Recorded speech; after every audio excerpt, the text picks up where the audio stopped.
I will discuss 5 compliances which are the major compliances which a voluntary organization has to be done. Build that voluntary organization या non-government organization with all the compliances. You should be confident कि मेरा ये XYZ NGO है, इसके ये compliances मैं step by step करूंगा, ये registration करूंगी, उसके बाद ये activity करूंगी, और ये सारी चीजें करने के बाद अगर पूरे वर्ल्ड से कभी भी कोई पैसा कोई देना चाहे, your NGO or your voluntary organization should be able to accept it. आप जब दिवाली सेलिब्रेट करते हो तो अपने दरवाजे खोल के रखते हो और दिया जला के रखते हो, लाइटिंग करते हो, सो दैट लक्ष्मी आ सके आपको. तो आपने गोल सेट करा है टू सर्व द सोसाइटी. वो सर्व कैसे होगा सोसाइटी का? वो because if that wealth flows to you, then only your ideas will get implemented. Actually what are the compliances for a voluntary organisation? Voluntary organisation का तो नाम आपने सोच लिया, लेकिन जो वॉलंटरी ऑर्गेनाइजेशन है उसमें अगर उसको सरवाइव करना है तो उसको कुछ कंप्लायंसेस करने पड़ेंगे. कंप्लायंसेस इस तरह से करने पड़ेंगे.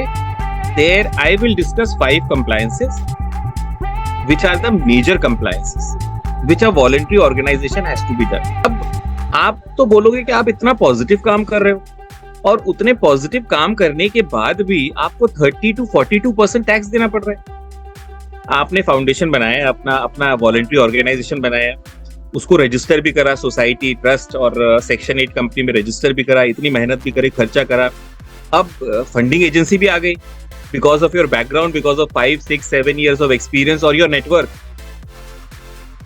फंडिंग भी आ गई, लेकिन जैसे आपने उस फंड को यूटिलाइज करना शुरू करा, गवर्नमेंट ने बोला भैया नोटिस भेज दिया कि 30 to 45% आपको टैक्स देना है, एजुकेशन सेस भी देना है आपको, और भी सेसेस देने, और जो टैक्स है वो पूरा टैक्स आपको कॉर्पोरेट टैक्स देना. तो सबसे बढ़िया सॉल्यूशन इस कॉर्पोरेट टैक्स का है सेक्शन 12AB रजिस्ट्रेशन. जब सेक्शन 12 का रजिस्ट्रेशन आप इनकम टैक्स एक्ट में करा देते हो तो आपका टैक्स ऑलमोस्ट 0 हो जाता है. No tax.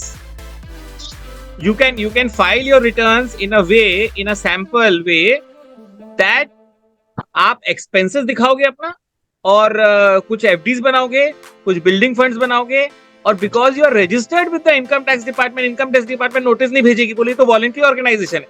अभी तक जो आपने रजिस्टर करा था ट्रस्ट, सोसाइटी, सेक्शन 8 कंपनी, वो गवर्नमेंट इनकम टैक्स अथॉरिटी के हिसाब से कुछ नहीं है. वो एक कंपनी, एक एंटिटी है, पर्सन है, उसको सारे टैक्सेस देने हैं.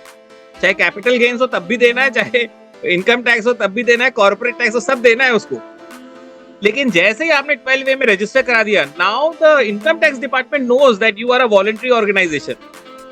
आपका सीए को, कंपनी सेक्रेटरी को आसानी हो जाएगी, आपको टैक्स फ्री. आप सोचिए, आपने इतनी मेहनत से पैसे इकट्ठे करे, जब सोसाइटी को सर्व करने का टाइम आया तो tax 30% is a huge amount. I am just giving 30%. ये अलग अलग होता है depending on the your situation and circumstances, और भी बहुत सारे फैक्टर्स होते हैं, ठीक है. पर आप एक राउंड फिगर समझ के चलिए, 30 to 40% आपका टैक्स में जाएगा. तो मतलब आपने 1 लाख रुपए वॉलंटरी काम के लिए या हेल्प करने के लिए लिए, उसमें से 30-40 हजार आपने दे दिए, तो आपके पास बचा क्या? फिर 60,000 बचे. आपका इम्पैक्ट तो कम हो जाएगा ना. उस इम्पैक्ट को मिटिगेट करने के लिए सेक्शन 12A में रजिस्ट्रेशन कराना है. 12A में रजिस्ट्रेशन फर्स्ट स्टेप में जब आपने करा लिया, आप समझ लीजिए आप एक तरह से टैक्स फ्री ऑर्गेनाइजेशन हो गए. नंबर 1. लेकिन जिस कंपनी ने या जिस इंडिविजुअल ने आपको डोनेशन दिया है फॉर डूइंग पॉजिटिव वर्क, वो बोलेगी कि आप तो टैक्स फ्री है sir, very nice, but what is the benefit to मी?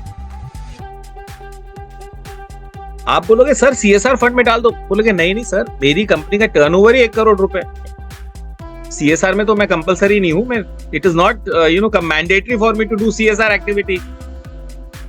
चलो बड़ी कंपनी है, तब भी वो बोलेगा अच्छा थैंक यू सर, कम से कम CSR का I will write down, book कर दूंगा कि CSR में. स्मॉल कंपनी और इंडिविजुअल विल से कि भैया I have no benefits. Then you do next registration, जिसको बोलते हैं section 80G registration. When you take 80G registration, then the person who is donating to you, उसका भी certain amount is tax free, not full amount. So पहले तो आपने incorporation कर लिया, आइडेंटिफाई कर लिया तीनों जगह पे। फिर आपने अपने आप को टैक्स फ्री करने के लिए 12A का रजिस्ट्रेशन करवाया, number 1। How will you make a donor sustainable? Donor आपने तो टैक्स फ्री कर लिया अपने लिए, लेकिन डोनर के लिए तो कुछ बेनिफिट नहीं है। तो एक बेनिफिट, आप मेहनत करेंगे, एफर्ट्स करेंगे अपनी वॉलंटरी ऑर्गेनाइजेशन का, तो सेक्शन 80G का रजिस्ट्रेशन ले लेंगे, तो डोनर को भी कुछ टैक्स बेनिफिट लिख देंगे। आप अपने जो रिसिप्ट इशू करेंगे उस रिसिप्ट में लिख देंगे कि vide letter number dash reference number this 2023 now income tax this exemption tax free exemption has been given. उस रसीद के नीचे, रसीद के नीचे आप लिख देंगे, ठीक है, ग्रीन लाइट। सो डोनर के लिए भी एक बेनिफिट हो जाएगा कि उसके भी सर्टेन अमाउंट, वो अपने सीए को वो सर्टिफिकेट दे देगा कि 1 lakh rupees I have given to the foundation, please move forward. के फाउंडेशन से, ट्रस्ट से, वॉलंटरी ऑर्गेनाइजेशन से आया है और आप उसको टैक्स फ्री कर दीजिए या कम कर दीजिए, टैक्स हो जाएगा। सबसे पहले तो आपने बोला इनकम टैक्स अथॉरिटी को कि मैं वॉलंटरी ऑर्गेनाइजेशन हूँ, मेरे खर्चे में प्लीज कोई टैक्स मत लगाओ, तो उसने इनकम टैक्स डिपार्टमेंट ने आपको 12A रजिस्ट्रेशन दे दिया। प्राइवेट एंटिटीज ने आपको पैसा दिया तो आपने 80G का रजिस्ट्रेशन ले लिया। अब कोई इशू नहीं, कोई कंपनी हो, प्राइवेट कंपनी हो या फिर कोई इंडिविजुअल हो, उसको भी बेनिफिट मिल गया 50% का। लेकिन गवर्नमेंट आपको नहीं देगी पैसा। गवर्नमेंट का एक और रजिस्ट्रेशन है जो चाहिए, और वो है नीति आयोग का रजिस्ट्रेशन। सो नीति आयोग में ऑनलाइन रजिस्ट्रेशन होता है। आप अपना रजिस्ट्रेशन सर्टिफिकेट प्लस आप अपना 12A सर्टिफिकेट प्लस अपना 80G सर्टिफिकेट लगा करके ऑनलाइन आप एप्लीकेशन फाइल करेंगे, तो एक नीति आयोग आपको यूनिक आईडी देगी आपके एनजीओ को। जिस वक्त नीति आयोग से आपको यूनिक आइडेंटिटी मिल जाती है रजिस्ट्रेशन की, तब गवर्नमेंट ऑफ इंडिया के कोई भी डिपार्टमेंट, स्टेट गवर्नमेंट का कोई भी डिपार्टमेंट आपको फंडिंग कर सकता है। एनजीओ अलाउड है, परफेक्ट। सो क्या करेगा, जब आप किसी भी फंड के लिए अप्लाई करोगे तो बोलेगा नीति आयोग का यूनिक आईडी दे दीजिए आप। वो आईडी आप दे देंगे तो आपको गवर्नमेंट बोलेगा कि okay, department of revenue, department of ministry of new and renewable energy, ministry of Ayush, और जो भी जितनी भी मिनिस्ट्रीज हैं वो सब आपको फंडिंग कर देगी। एक कॉमन पोर्टल, कॉमन रजिस्ट्रेशन है आपका। तो now government funding is available. लेकिन की तो बहुत पहचान है, यूरोप में भी है और ऑस्ट्रेलिया में भी है, एंड वो पहचान से दे आर सेइंग कि okay, I want to fund your voluntary organisation. आपने इतना बढ़िया नेटवर्क बनाया है। लेकिन अगर आपने वो फंड ले लिए तो आपके पास नोटिस आ जाएगा। नोटिस आएगा आपके पास मिनिस्ट्री ऑफ होम अफेयर्स के पास। मिनिस्ट्री ऑफ होम अफेयर्स का कहना था कि आपने हमें तो बताया ही नहीं भाई, आप कौन सा फंड ले रहे हो, कौन सा फंड दे रहे हो, ठीक है। तो दो रास्ते हैं उसके लिए। अगर सिंगल ट्रांचे में फंड आ रहा है आपके पास, आपको पता है कि 4-5 साल में, 10 साल में एक ही बार फंड आने वाला है, तो कोई बात नहीं, आप एक काम कर दो, पहले से एप्लीकेशन, ऑनलाइन एप्लीकेशन होती है, वो एप्लीकेशन फाइल कर दो, और वो जैसे अप्रूवल मिले then you transfer it, get it transferred into your account. But आपको अगर लगता है कि आपको लंबा चलना है भाई, आपकी you all will live for 100 years now, life expectancy is improving of India, ठीक है। हमारे टाइम में तो हमारी अब लाइफ एक्सपेक्टेंसी 72-74 हो गई, लेकिन आप लोगों की सबकी 100 years होगी, तो बहुत टाइम है, अभी तो 60-70 साल है। तो आपको लंबे समय तक वॉलंटरी ऑर्गेनाइजेशन का काम करना है, तो आप registration FCRA, foreign contribution regulation act में आप रजिस्ट्रेशन करा लीजिए। उस रजिस्ट्रेशन में एक स्पेशल बैंक अकाउंट खुलता है in Delhi, State Bank of India, Connaught Place. वो एक आपका सिर्फ फॉरेन फंडिंग लेने के लिए अकाउंट रहता है। वो उसका अलग से आपको cheque, it is a current account, आपको चेकबुक अलग से मिलेगी उसकी, और वो अकाउंट वहां पे खोलेंगे आप। इसमें भी ऑनलाइन रजिस्ट्रेशन करेंगे, 10,000 रुपए आपको फीस जमा करानी पड़ेगी। उसके बाद एक लेटर आएगा आपके पास ईमेल से कि आपका ये FCRA नंबर ये है। उस नंबर को आप अपने बिल के नीचे लगा करके, आप वो बिल, या आप उसको बिल नहीं बोलेंगे, आप उसको मेमो बोलेंगे, मेमो आप अपने फॉरेन काउंटर पार्ट को भेज सकते हैं, और वो आपके उस अकाउंट में, स्टेट बैंक ऑफ इंडिया का जो अकाउंट है वहां पे ट्रांसफर करेगा। उस ट्रांसफर करने के बाद आप एक चेक, जो चेकबुक दी है, उस चेक से किसी को भी चेक दे सकते हैं पैसे। इसमें एनुअल कंप्लायंसेस होती है, एक रिटर्न फाइल करना होता है आपको हर साल। लेकिन जो हर फाइनेंशियल ईयर में कितनी भी रेमिटेंसेस आई हैं आपके पास, या कितने भी पैसे आए हैं कहीं से भी वर्ल्ड से, you have to inform the government. You don't have to seek prior approval every time.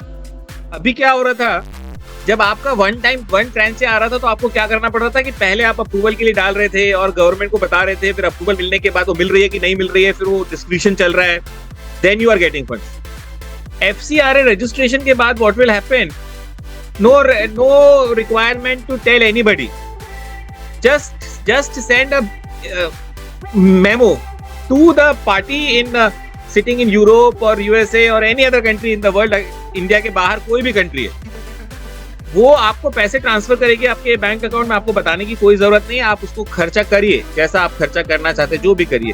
सिर्फ जैसे एक रिटर्न भरी जाती है वैसे ही रिटर्न आपको 31 मार्च के बाद भरनी है ऑनलाइन, कि भाई ये फंड्स आए थे और ये फंड यूटिलाइज यहाँ हुए, दैट्स इट।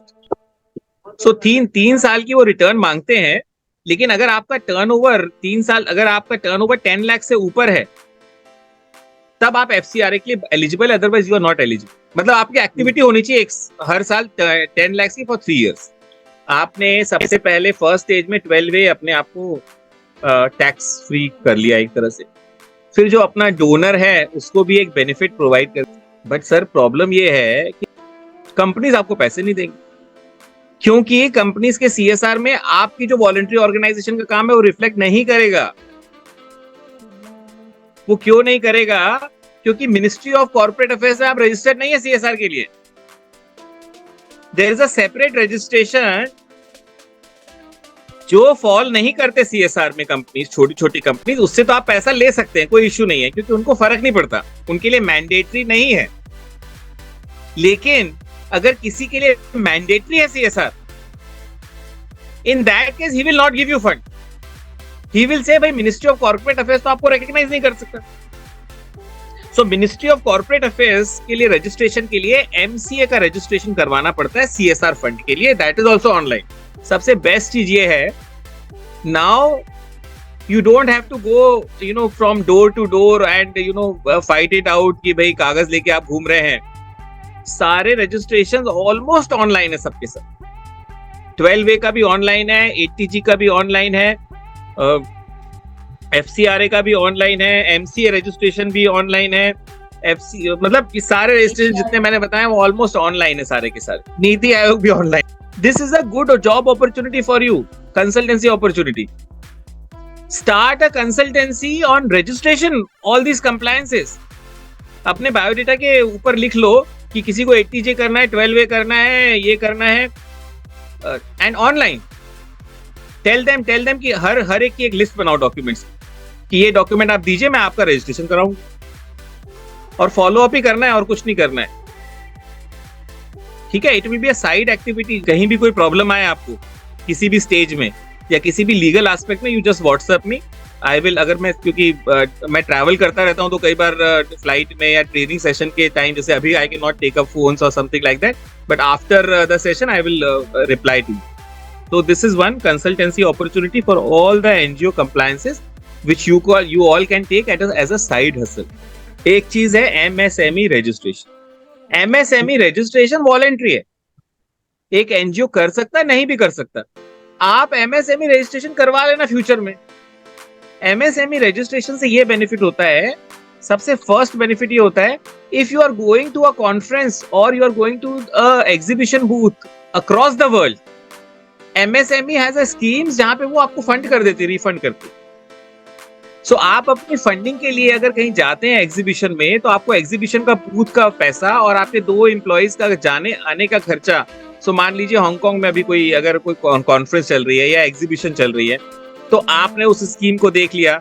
उस स्कीम में अगर आपको पहले भी खर्चा करना पड़ा, आपको पता, आपको तो जाना ही है, और आप वहां पे जाके आके रीइंबर्समेंट के लिए लगा दिया, तो आपको एक छोटा सा बेनिफिट मिल जाएगा। विदाउट गवर्नमेंट ये भी कहती है कि विदाउट कोलैटरल आपकी 2 करोड़ की फंडिंग कर देंगे, पर I don't I have not seen any example जहां पे किसी को फंडिंग मिली, क्योंकि मैंने पूछा भी नहीं वैसे किसी। But there are certain other benefits also for MSME। Actually MSME का एक और बेनिफिट होता है कि MSME के केस में अगर आप इंटेलेक्चुअल प्रॉपर्टी, अगर ट्रेडमार्क रजिस्टर कराते हो अपने एनजीओ का, फाउंडेशन का रजिस्ट्रेशन जब कराते हो तो आपको फीस आधी लगती है। सो नॉर्मली अगर कोई एक कंपनी अगर अपना लोगो रजिस्टर करवाती है तो उसकी फीस 9,000 10,000 होगी। 9,000 ऑनलाइन और 10,000 for physical filing of trademark registration. लेकिन अगर आप एमएसएमई में रजिस्टर्ड हैं तो आपकी फीस एकदम से 4,000 5,000 हो जाएगी, 4,500 के आसपास हो जाएगी। तो ये छोटे छोटे बेनिफिट्स हैं, इट डिपेंड्स।